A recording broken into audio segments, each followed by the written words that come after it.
হ্যাঁ বন্ধুরা, পাপ্পু কিচেনে স্বাগতম জানাই। আজকে ডাইলের ডেলি তো ডাইল খাই, মানে ডাইলটা আজকে আমরা টমেটো এই দিয়ে বানাবো।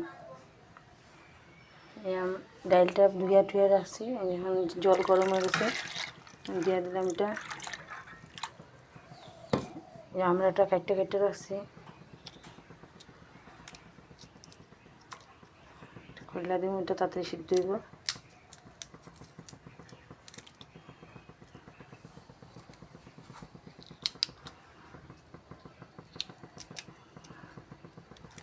একটা কাঁচামরিচ দেওয়া গেছে, টমেটোটা দিয়ে দিলাম।